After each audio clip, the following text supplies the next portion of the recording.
Sweetie Pies, welcome to another episode of My Slice of Life. I'm your host, Madison Bellissimo, and I am joined with Miss Sof Puchley. Hello. Hello, hello, my dear friend, and a director and actor. So we've been chomping at the bit. I've been wanting to be on this podcast since you started it. Yeah, since you heard I baked, and you were like, I said, interesting. You Let said- me in. Yeah, I think I got a couple of DMs, and I'm truly a couple that were like, hey, I love banana bread. And I was like, oh, do tell. Tell me more. And you were always like, yeah, I think it'd be like a really fun thing for you to explore on the podcast. Just making me my favorite dessert of banana bread. Yeah. Which it's a perfect dessert. And we're going to get into everything that makes you special and why your life is so great and what makes you joyful in your life. But before we do that, let's have a little bite. Okay, I'm so excited. Okay, I made Sof a viral brown butter banana bread with extra chocolate. I was instructed to extra chocolate. We're trying it for the first time. First bite.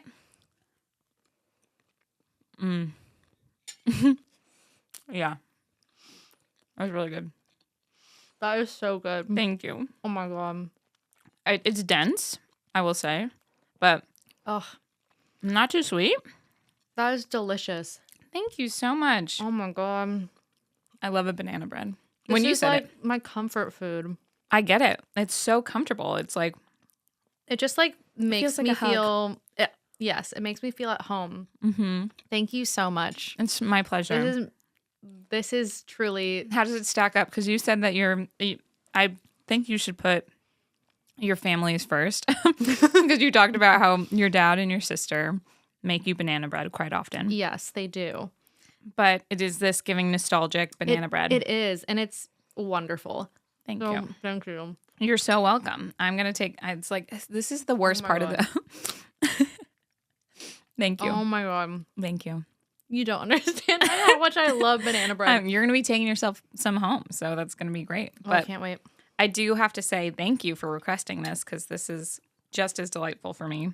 But the only Delicious. bad part of this pod is that I want to keep eating and I always like put it down so I can be serious and interview my guests. Feel free at any point. You're like, hey, Maddie, we need a banana break. And I I'll will like, be grabbing it for sure. take it as many times as you want. But I'm going to take one more bite and we're going to get into it. Oh, with a little bit of coffee. And the great thing, can I just say? Yes, The please. great thing about banana bread is I feel like it's a morning dessert Yes. and a night dessert. You Like can you have it could any have time it. of day. Yeah. You could have it as your birthday cake too. Ooh. I've done that. Have you? Yeah, I seriously love it. I'm not Love like it how a much? traditional. You're not a huge sweets person. No, not really. Anytime but we go out, you're a coffee gal, but you're not a sweets person. Like you truly yes, enjoy like a savory, but you're very healthy. You're healthier than me, but we're both pretty health conscious. but also you have to indulge in. Absolutely. It is banana. Banana and it is is chocolate, the main ingredient. which yeah, This actually turned out quite well. it's really really good. Thank you.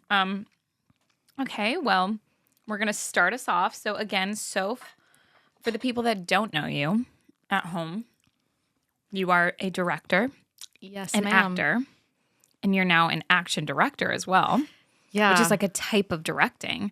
So why don't you tell the people about how you got into that, how you found that, and how long you've been doing it for quite some time. So yeah.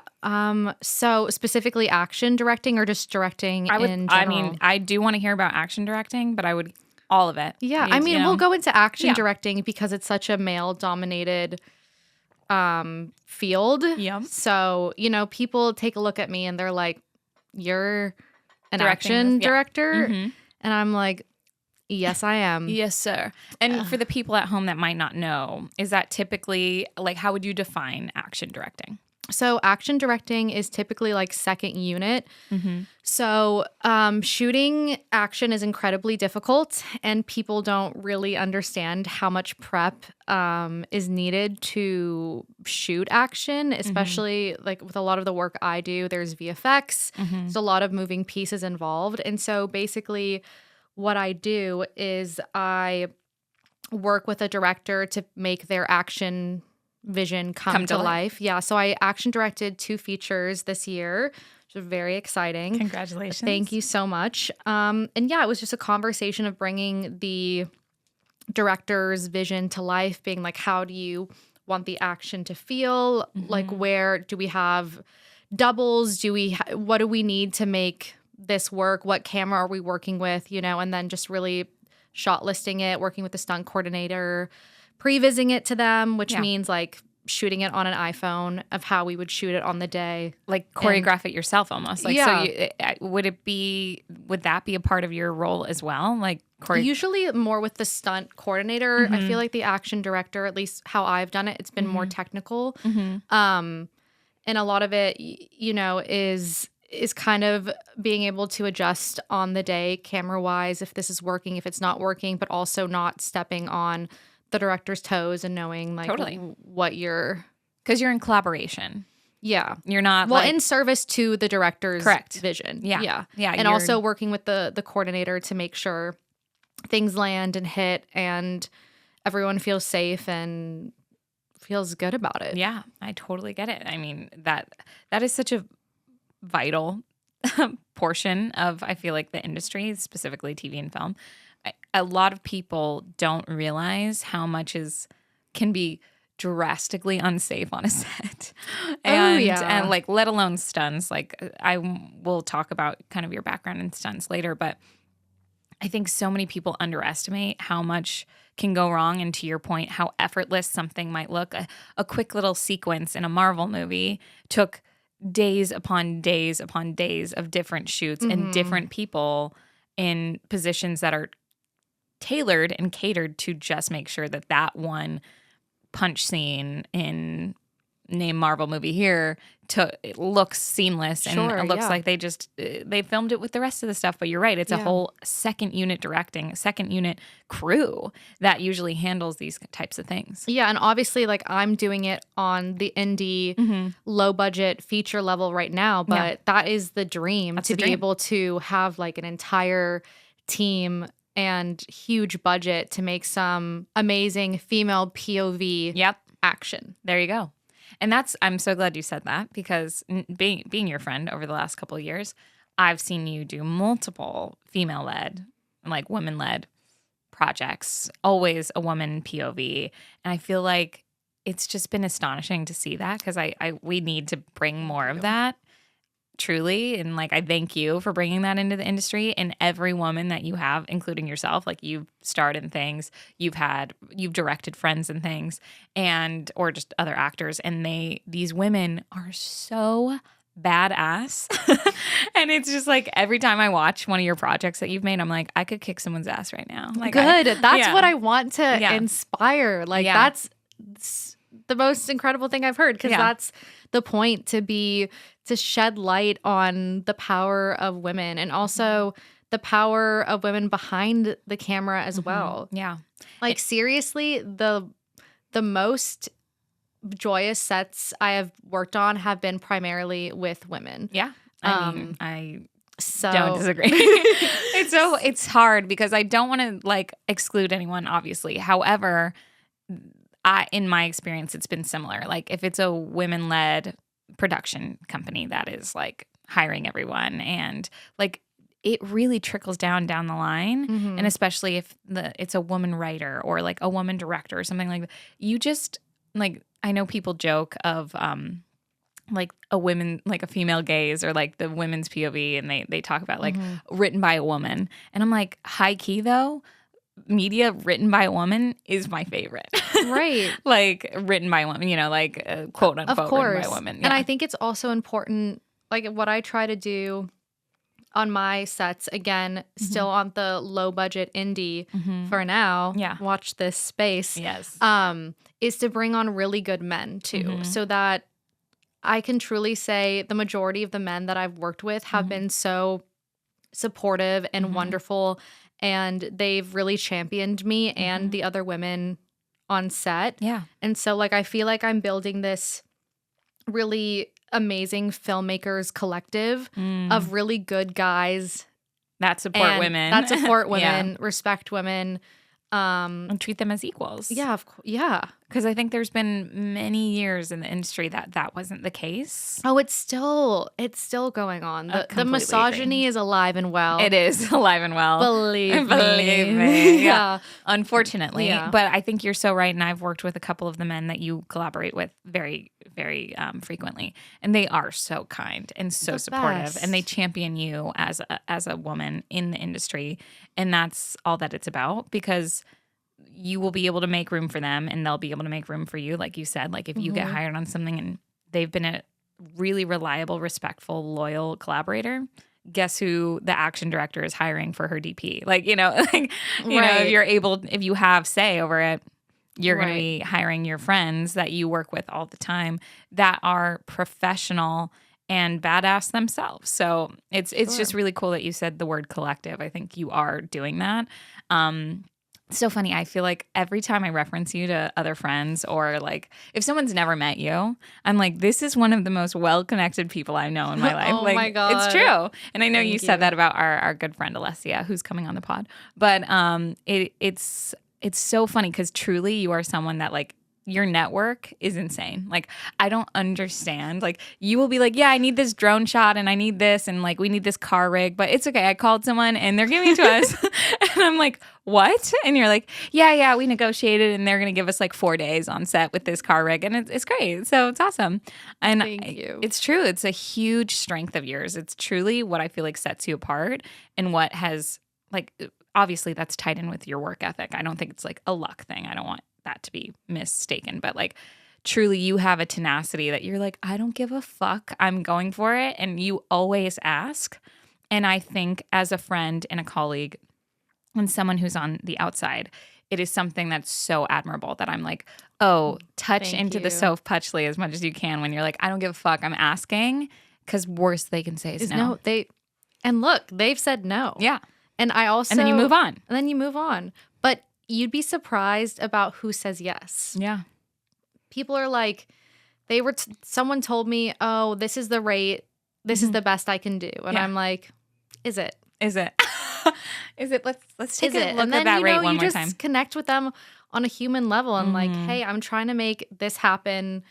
Obviously, if you're uncomfortable with the rate, that's fair enough. But at least like, this is what we can offer you. It's going to be a good time.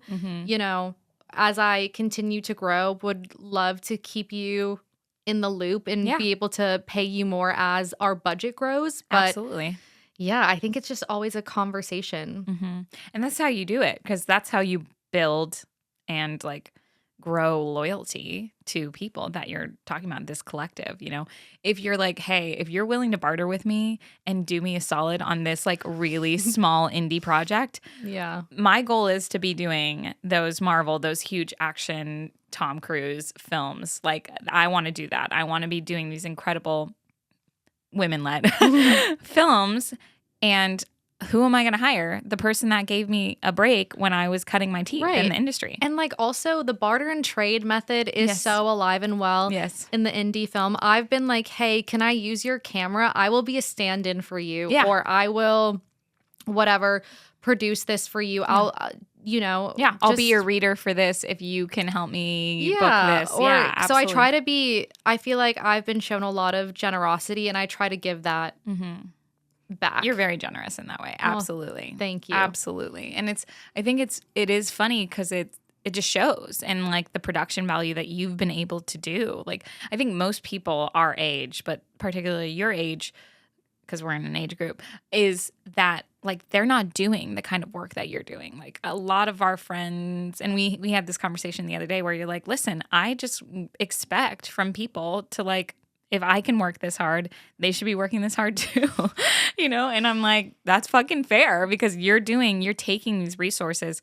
and squeezing them for all that you got, like these relationships, and not into a truly, I scratch your back, you scratch mine, like productive way, instead of a like exploitive, you know, which some people do, but you're very clear on making more art and trying to do it and advocate for everyone. Yeah, I truly do think it comes from the love of the art and the love of the craft, and always being like, hey, would love for you to jump on the bandwagon, but if not, that's cool. Yeah. And yeah, just being as gracious to others as they are to me is huge because it truly does take filmmaking is the most collaborative team sport, and you need to have people who have your back and who can be really good allies because it's incredibly difficult. It is. And let alone to break into, let alone to continue to like have longevity within this industry is really hard, especially if it feels like it's been gate kept in some ways. Oh, it's so it's just the way it is. And then I've acknowledged it. I'm like, okay, well, I feel like I have something to say. And I'm like, this craft to me is my life. Yeah. So it's like, I'm in it for the long run. Let's build a community. Let's support each other. Let's try to be kind. Yeah. And like, I just feel like with that, like if I have my integrity as I, continue to make these films, I feel like that's the way to go because you can, in this industry, a lot of integrity can be sacrificed in order to jump steps. And totally. That's just something that's not in alignment with me. And yeah, I think that just with the people that I know, like I just feel like they're all in the same boat, which is really great because so many people talk about the toxicity of LA and the people, and I'm like, that's not been my experience. No. I'm like, I feel like I have either. Right. It's it's like you're in the wrong crowd if you think that, because actually so many people in LA are really here for the art despite the bad reputation. Yeah. It gets. I totally agree. And I think one thing that we've bonded over many times is we are theater kids.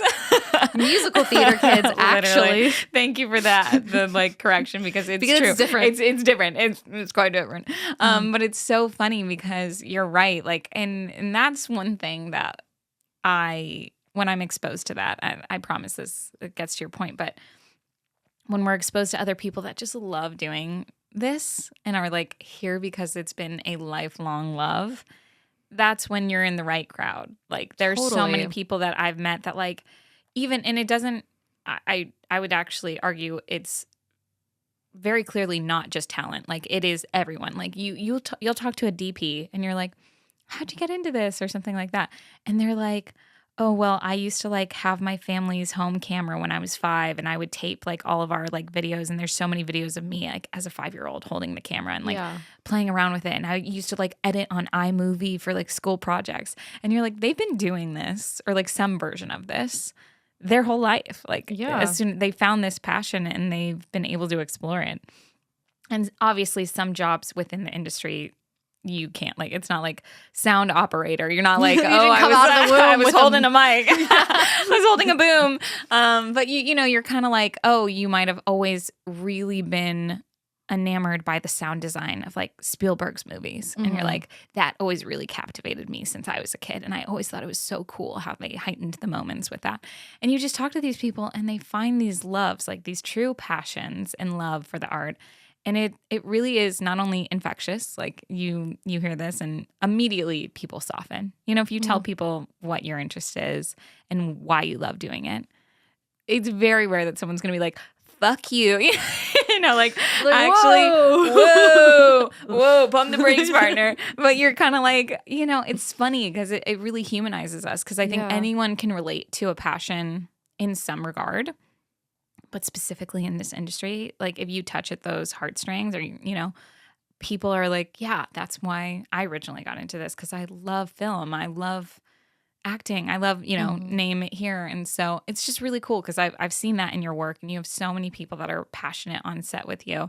And every set I've been on with you runs smooth sailing, guys. Oh, thank you. Incredibly smooth. I was like, this feels like vacation. I'm chill. And on the inside, I'm like, you're screaming. Dying. Yeah. But yeah. But I will say, and I remember working with you on set recently, you were like really, really sweet. You were the director and you still were coming up personally to everyone and being like, hey, how's everything going? You're good? Make sure you eat. Like, okay, we'll see. We'll get to you in like a little, just like hang tight. And it was so sweet because obviously on bigger sets, directors, you're not speaking with. You're like lucky. I can guarantee I like have this vision of as I keep progressing, like I still want to be that person who knows every single person on my team. Yeah. And you do. Like, you have in these experiences, and you're setting the tone.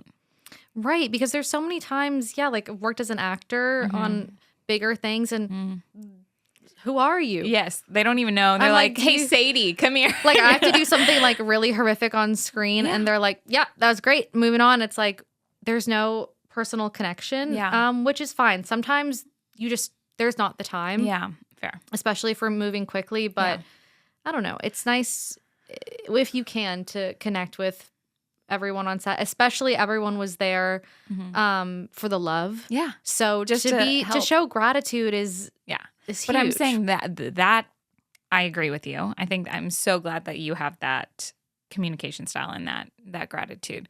But being on the receiving end of that, it made it so much. I was like, fuck yeah, of course I'm volunteering my day to like be, I was like, anything, this looks amazing. Congrats. It was like, let's do whatever we can do to make sure that this gets made or that you have a good experience. So yeah, I just want to say, as someone on the receiving end of that, it was an incredible experience. And I know that everyone else felt like that. And everyone else was like having the same realization. They were like, how many fucking people does Sof Puchley know? And we were like, how do you know her? And everyone was like, oh, I met her on this one thing. And that makes me so happy. It was very sweet. So it was just such a wonderful, wonderful time. And I just want to commend you on that. Thank you.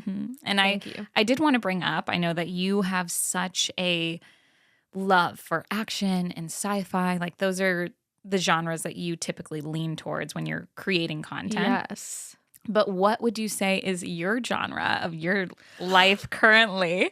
Let's get what into is Sushi? I thought a lot about this. Oh, I'm so excited. A lot about this. And you are, like, sidebar, developing a feature right now, which I want to talk about too. But that is that's kind of a genre bend. Different genre than I normally do. So I'm excited to see what you are feeling right now. Yeah, but right now, so I don't know why I'm laughing.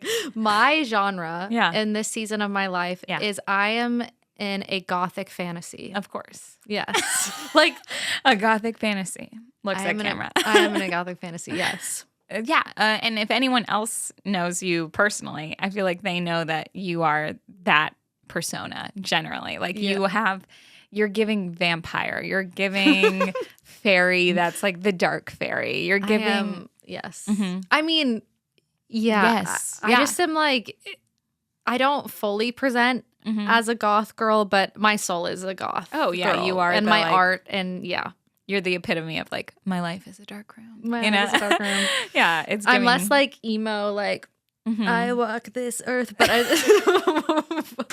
more like, still pleasant, but I'll be in my room listening to like my 80s goth music. And I'm like, this is with my black cat, and I'm like, we are one. We are one. We are the same. We have also bonded over our love for 80s music. And it's true. Like The Cure, I will listen to The Cure and be depressed all day and not regret it one bit.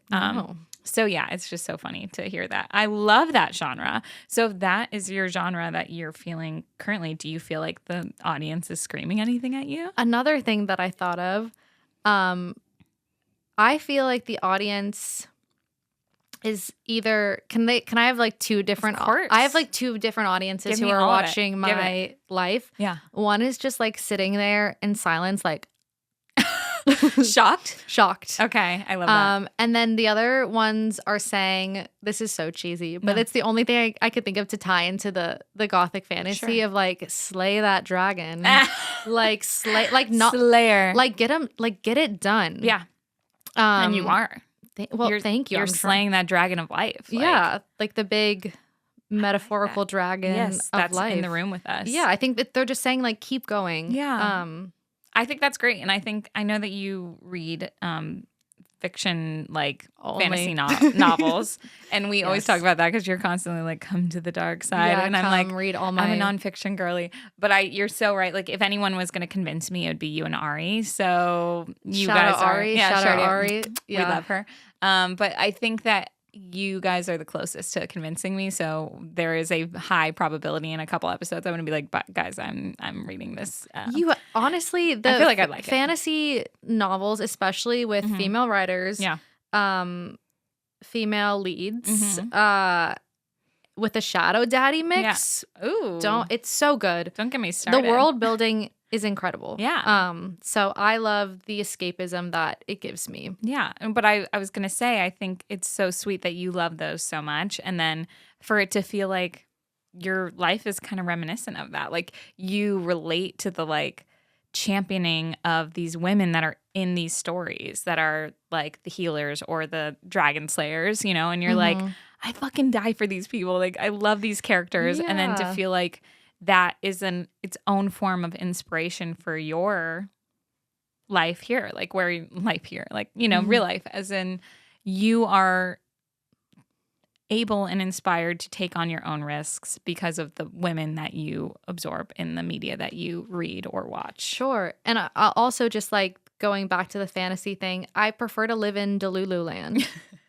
I don't want to be here. Like I like the delusion. I think like with how hard this career is, being realistic is not helpful. Yeah. So I'd rather be crazy. Crazy. I'd rather be crazy and stay in my own lane and my own fantasies of how I want my art to manifest and my life to look. And, you know, because I truly think, just on a different topic, what you think and what you are is what you see from the universe. Totally. So if I'm in my creativity, in my art, in my power, that is what will manifest. Totally. In my real life. Yeah. I think you cracked the code, and I'm excited to see it continue to unravel. I think Thank you. It's already shown with your success, especially over these last couple of years with your directing, with your action directing, with your acting. And I'm excited to see as it continues to unfold. I mean, like you said, you're developing a feature film right now. I don't know if you want to talk about it. Yes. My feature film that I wrote with my best friend, Martha. She put pen to paper, but it was a story by both of us. We're going to be shooting it next year, hopefully. And it is not sci-fi or action. It's like it's kind of like a dark comedy slice of life. Well, part one is more slice of life, and then part two gets more surrealist. Yeah. But yeah, I'm excited to step into that world. And you're acting in it? Are you directing it as well? I am just directing. Oh, you're just directing. Yeah, I am just directing. Why did I think you were acting in it as well? I was at one point going to, and then things changed and more conversations were had, and I was like, I feel like it's the right decision for me to just direct this story. Yeah. I'm so excited for you. Thank That's you. awesome. And Martha, I'm so sorry we keep missing each other. I feel so bad. This lovely, lovely woman has visited LA like 3 times while I've been here, and I ships in the night. We haven't met. But you guys incredible. Would get on like a house on fire. I know. Yeah. I You'll know meet her soon. She'll be out. She'll be out. And everyone loves her. That is also she's so fun. I love you, Martha. Yeah, shout out to her. But that's so incredible. Not only to collaborate with your friends, as I'm trying to do, as everyone sees. I'm like, everyone keeps asking me like, who's coming on the pod? I'm like, every one of my friends. I'm like, everyone that's willing to sit in the chair and let me bake for them, that has an incredible perspective that I admire and I respect. Come on, bring them in. Yeah. So it's just, I'd love to hear other people doing that and like working with the people that they care most about, because I know how deep your bond is with Martha. And Martha's like an incredibly accomplished writer and actor. She's a published playwright. Like was just on tour for 6 months. Incredible. She's just insane. Yeah, so, you both are unstoppable. So it makes sense for you guys to collaborate on your own project, which is exciting. And I know that this is your baby. Like you said, this is the thing that's bringing you joy. But would you say there are any other things currently that are bringing you simple joys, like a mantra, a material item, anything like that? Yeah, again. So I have 3. Please tell me all of them. And none of these are revolutionary. Okay. These are just things that I simply like bring me so much joy. Yeah. May I interrupt you and just say that's my favorite is when they don't have to have this like laundry list of why they're special. If it's special to you, that's what lights me up. So I'm so glad to hear that you have these. It's very simple. Yeah. One of the number one things in this life that brings me joy is my Dyson vacuum. Yes. Like I cannot tell you how much I love my Dyson vacuum. Listen. It's cordless, it's light, it gets the job done. It feels like it's magic. It's luxury. It's luxury. It's so luxurious. That's incredible. Is it one of the ones with the cute light on it that shines the light? Have you seen those? Oh, no, I don't think I have the updated one. Maybe You will, though. Maybe I'll invest. You will. That's but incredible. since I have cats, it's just so helpful for keeping my space nice. And I love my Dyson I love that. vacuum. Shout out Dyson. Shout out Dyson. I also have the Dyson Airwrap, which I also love. But my vacuum is, I just love my vacuum. I love that. So that's incredible because those are the things that like if you take that out daily or a couple times a week and that genuinely sparks joy, a Marie Kondo Yeah, it sparks situation, joy.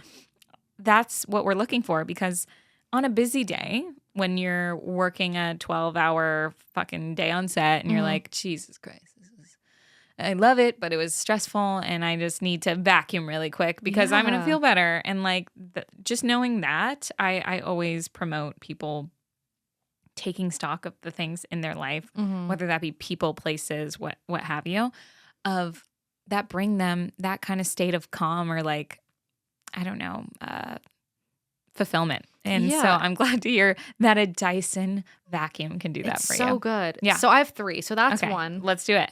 My second one is for babies. Sort of babies. It's this lavender like sleep mist that's like specifically for babies. But I saw it and I was like, this is me. Yeah. Lavender's my baby. favorite. I am baby.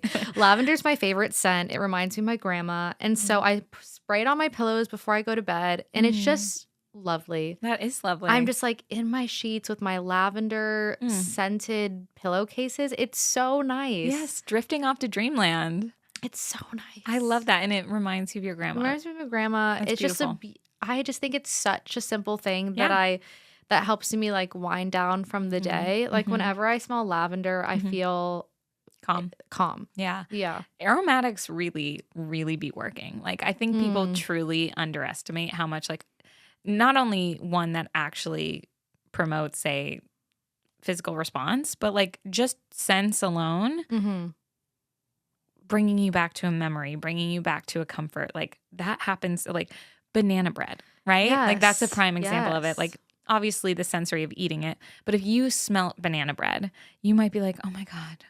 That I feel reminds more me. home. Yeah. I feel at home, yeah. And so that's so beautiful that you have that with the lavender spray. And if it's for babies, you're a baby. Yeah, I it love literally it. has a baby on it. It's like baby nighttime. And you're like, baby nighttime is correct.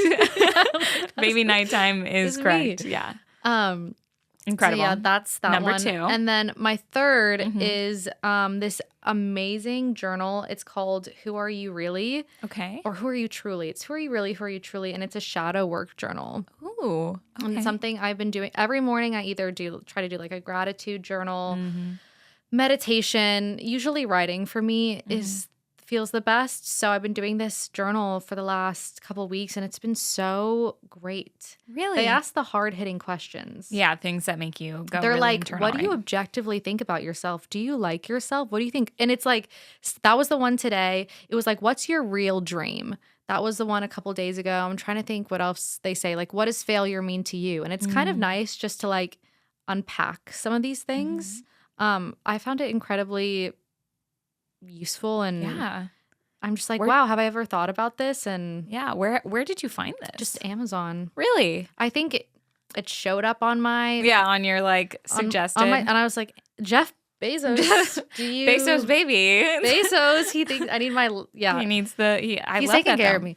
As long as that's like, I think some people could take that and like self-destruct, like spiral out of control. You're not one of those people. I think you're the prime person for this because you really have an introspective way of thinking and a like way you guide yourself. You are truly like, why am I feeling that way? Like we've had so many conversations where you question that, where you go like, yeah, maybe I'm reacting like this because of this. Like you really do self-reflect and you try to. I mean, it is shadow work for a reason. It's not easy. It's Yeah. not like a positivity journal. It's really to look inside yourself and be honest and to tap into your subconscious. Yeah. Yeah, there's literally like a skull on the journal. The journal is like a skull. Do not read. You will die if you open. Well, yeah, no, for sure. So it's like it's hard work. It's not easy. Of course. Like a feel good thing, but I think ultimately by doing this, I'm creating more intimacy within myself. Sure. So that's beautiful. Great answer, Soph. I think those 3 are fantastic. You hit on so many things. It's like sensory, it's like comfort, it's again introspection and exploring yourself and intimacy with yourself. I think that's wonderful, and I think that is why we find and try to hold on to the simple joys in our life, because it grounds us. It's so important. It really is so important. It really is. And I'm so glad you see the importance as well, because this is the hill I will die on. I'm like, people need to find joy in their lives and like grow it, keep it harvesting, Yeah, of course. I did want to bring up, because I found it so interesting that you mentioned this, that the journal asked you, what's your ultimate dream? So do you mind telling me what that was? If it's okay if not, but I wanted to see. No, of course. I won't. I feel like I can't say like the full prompt thing. Don't worry. But can I say a part of my ultimate dream, which I really like meditated on. My biggest dream in life is to be remembered as incredibly kind. Yes. That's beautiful. I love that. Because I think like a lot of people are nice. And I think, being kind to me is everything. Yeah. Even that means being like the honest friend, or because that's a form of kindness. I think a lot of people underestimate that, of like sometimes transparency and honesty, even though it's like the whole cruel to be kind, it can be the best thing for that person. Like sometimes there's been conversations that I've had with especially my best friends. Like I feel like anytime like you're really close with someone, that's where I'm like, okay, we're at the threshold where I gotta be real with you. Yeah. And so we've been so real with each other, which times. I'm like, thank you. Yeah. You're like, and I'm like, you know what? You're like, I'll step it back. Yeah. But it's true. And I expect the same from you. And I know you've done the same, where you're like, listen, I think you're not doing this to the full. And I'm like, you right. Like, and it's like, I need to hear those things and everyone needs to hear those things because especially from the people that know you the best or spend the most time with you or, really care. It's like that's a form of care, is they're going, I love you and care about you so much that I'm going to tell you the difficult thing that you don't want to hear because it's going to actually benefit you more than me placating you or me. Yes. So I think precisely. That's wonderful. I think that's a wonderful dream and goal. Thank you. I love that. So we'll see. I love that. I think that's a perfect dream. But I think it's interesting. I spoke about you being introspective earlier and like how that's very easily accessible for you and how I feel like that's a core part of how you operate. But I'm going to bring up, I think that it's from some of your trips with plant medicine. Absolutely. If you don't mind me bringing it up. But I think that's something, because I've personally never done it, but everyone I talk to that has done it typically has a very positive experience. And at the very least has experienced some form of ego death or some form of like incredible journey of introspection that they've never been able to access outside of plant medicine. So is that the case with you? Do you feel like that's where you get your inquisitive side from, especially with like self-intimacy? Yeah. Well, as you know, I'm very open about my journey with plant medicine. Some people might see it as taboo, but I think it's life-changing. Yeah. And I think every artist, if you're called to it, should do it. And people might be thinking, well, there's a lot of plant medicine. What are you talking about? Yeah. So the plant medicine that I've partaken in is ayahuasca. I've done 8 ceremonies. Yeah, 8 ceremonies is such a huge number. Like that's But incredible. some people who I No, sit with Matt. have done like hundreds. It's insane. That's crazy because I think like even having one to me, because I've never had it before. And Yeah. again, it's the fear of the unknown and all that stuff. Sure. And we've talked about this Yeah. where you've been like, have you felt the calling? And I'm like, no. I'm like straight up, no. And then we have friends that are like, hell fucking yeah, I feel like she's screaming my name. Like, Yeah, for and I'm sure. like, wow, like that is something that you do. It's a parent. You need to listen to that. And I think to your point, you felt called to do it Yeah. that many times. And I'm so glad that you've had the opportunity. And I feel like it has been a deep benefit for you. Oh, absolutely. It's so, for me, it's changed the trajectory of my life. Wow. I think it took me from a place of sadness and, traumatic events that I couldn't get over. Sure. And, just, I guess if we're talking about it for people who don't understand what it is, like there has been so much science and clinical trials of ayahuasca, and it is proven to help with PTSD, depression, anxiety, to rewrite neural pathways in your brain.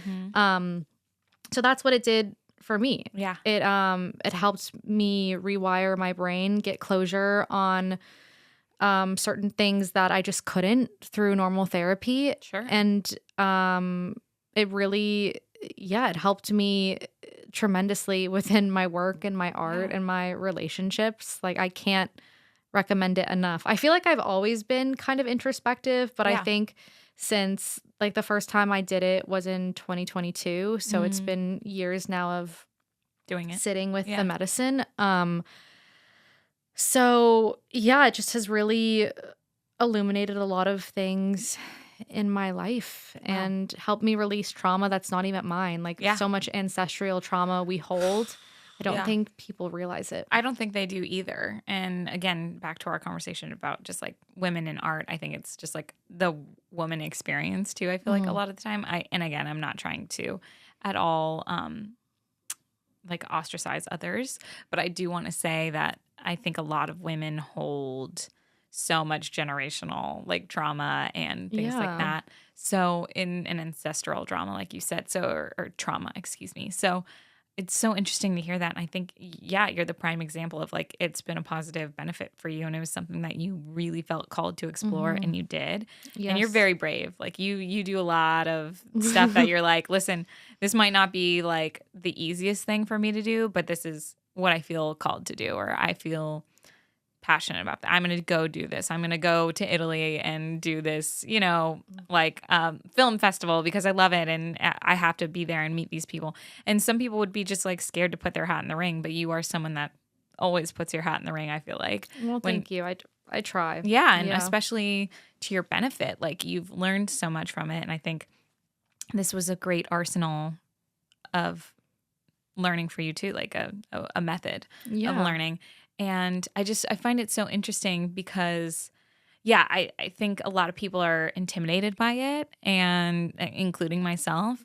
And to hear your truly relaxed and like open approach to it, where you're like, I learned a lot. And well, yeah, but like when you're in the chuma, as they call it, it's hard. Yeah.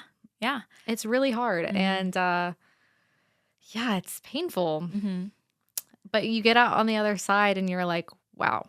Do you feel like it's answered some questions for you? Like there was things that you were, were you going in seeking certain answers or certain journeys? Yeah, I came in with an intention, but then you get what you get. You get what you get, which is, I've heard that. Yeah, you get what you get and you always get what you need.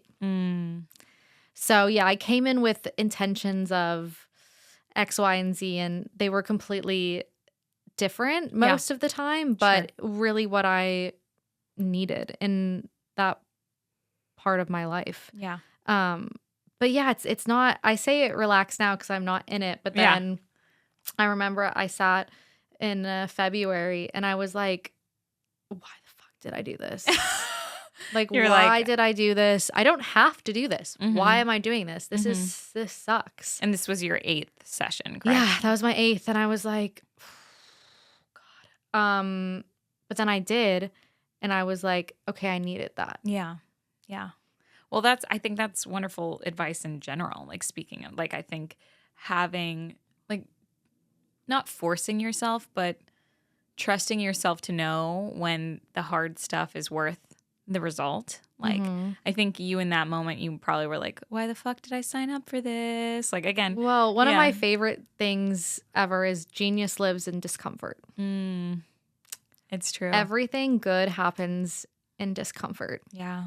Like, I truly believe that. Yeah. Yeah. Oh my God. Yeah. I think that resonates so deeply, because if you don't get out of your comfort zone, if you're just perpetually doing the same movements and thought patterns and hobbies, and I don't know. I always say this when it comes to acting and storytelling, that the people that I feel like really do a disservice to themselves are like the people that only focus on acting, that are like, I'm just going to take acting classes all the time and acting workshops, and then I'll be the best actor. And then I'm like, you have no life experience. Like, you're only doing acting. I'm not saying anything against acting classes or workshops, but I'm like, when you are like, I will only eat, sleep, breathe the craft, I'm like, the craft is imagination. Like, the craft is imaginary circumstances that you're able to portray. So like, yeah, I need you to be able to pull from places, maybe not experience it firsthand yourself, but something similar. Read something,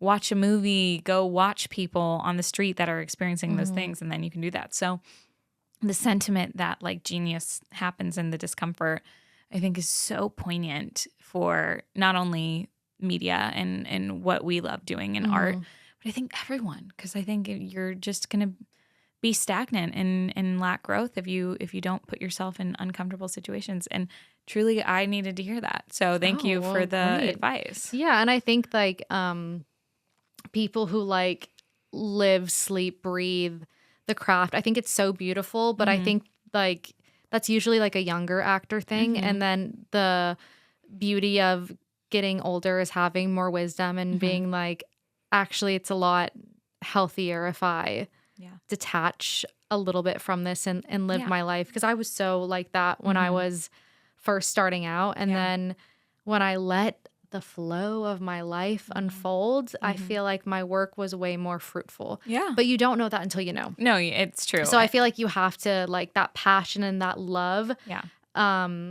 is so admirable for people who live, sleep, and breathe it. But like you said, you got to be able to experience your whole life. Yeah. Yeah. Because it's going to be informative of the art you produce. Oh, the stories you tell. My work is so me in my like rage. Yeah. Like all of my stories are about dangerous women. Not saying that I'm a dangerous woman, but that's like, who knows? That's what well, I mean, yeah.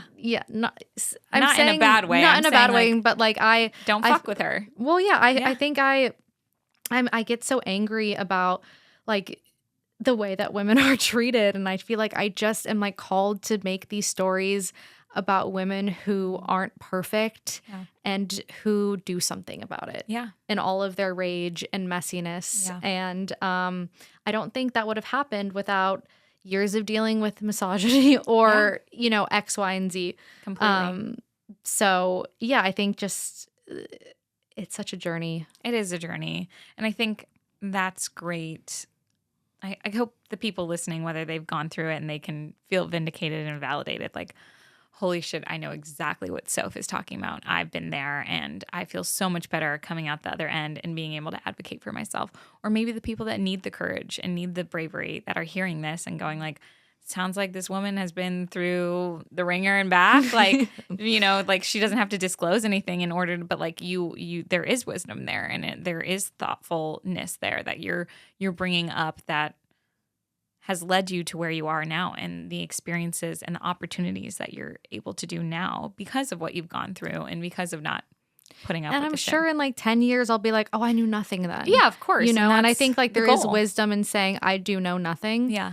Because I probably don't. Yeah. And that's okay. I think as soon as you say I know, you lose the curiosity. Yeah. And I want to be a lifelong learner and always be curious. So in this point of my life, I'm like, I don't know, but I'm just going to try to walk through the fire. Mm-hmm. And what I know to be true is this moment. Mm-hmm. And so yeah, I think that's brilliant. Giddy up. Giddy up, giddy up, giddy up. I think that's so brilliant. And I almost don't want to ask you this follow-up question because you've given such brilliant advice already. So if you're like, that's all you got for the day, you got to pay a little more banana bread, a little more. then I'm happy to do it. But I do want to ask, is there a curveball or life lesson that you've had that really has deeply affected you so much so that you would want to instill it in others? Yes. Please. I think if again, like going back to the things I know to be true, which aren't many because it's always evolving. Sure. The one thing that I know for certain is that gratitude is the key to happiness. Gratitude is the key to happiness. Like expressing gratitude, like it. I think we talk about this all the time. Do. It costs you nothing to be gracious. It costs you nothing to be kind. And having gratitude for everything in my life, I feel like has brought in so much abundance, even when it's been shit, even when situations have been awful, like being able to say, wow, thank you, because this makes me stronger. Yeah, I've learned from it. Yeah. And like, obviously, when you're in the thick and in the dirt, you can't always have that, of course. But in hindsight, when you're like, all of these situations that have been horrible have made me the person that I am, and more kind and more thoughtful or more resilient. So it was funny because in college, I got the I'm Grateful to Be Here award. And Really? That's the best award I think I'll ever win. There you go. In my life. Because I feel like I just try to... Also, gratitude is seeing people. Saying, hey, I see Thank you. I appreciate you. Thank you. You know. And I think that's a beautiful thing you can give to people because, again, it costs you nothing to be gracious. Costs you nothing. Kindness, graciousness. Yeah. Absolutely. And that's such great advice. And I'm so glad to hear that you had that. That's so fun. Of like, what a great award to like that. I would plaster that somewhere in my house. I would be like, yeah, I'm grateful to be here. Because I am. Yeah. And it might have been like a meme in college, but it's like, no. Because I would always be like, just really like. Just glad to be here. Yeah. Just like I'm grateful for you guys. And again, like on my sets, I try to be like, just thanks. Yeah. Because I couldn't do it without every person. Totally. So. And that's like you're just repaying the gratitude, you know? And that's how you're getting other people jobs, and that's how you're bringing in your community and your collective that you spoke about at the beginning of the episode. So I think you're on track for exactly what you want to do. And I think I hope so. We're trucking along. We're trucking along. Yeah. And in our dark fantasy, in our gothic phase, we're gonna be trucking along with our banana bread. And I love that. And our gratitude. Like just because we're goth baddies doesn't mean we can't say thank you. I would argue the hottest goth baddies are the most gracious. That's proven. That's just science. Proof. Like that's literally science. I know science. That is science. Science. Yeah. Science rules. Bill Nye, the science guy. Truly. But without further ado, I'm going to thank you for coming on the podcast. Thank you so much, Sof. This was so fun. This is long overdue. I've been meaning to make you the banana bread. I've been meaning to chat your ear off. Thank you for coming on and inspiring my listeners and talking about what brings joy to your life. Which just begets more joy in other people's lives. So thank you again for being grateful to be here. So thank you for having me and for this delicious banana bread. Of course. I'm happy I get to send you home with some. And for all the people at home, Sof's Instagram and socials and things like that will be linked in our description. Please give her a follow. Support her coming projects coming up, especially that feature film that's coming down. And please like, subscribe, comment, share, all the things. We love that you're here. Thank you for being here. And we'll see you in 2 weeks. Thanks. Bye. My slice of life. Slice of life. Perfect. We did it. Yay. Oh,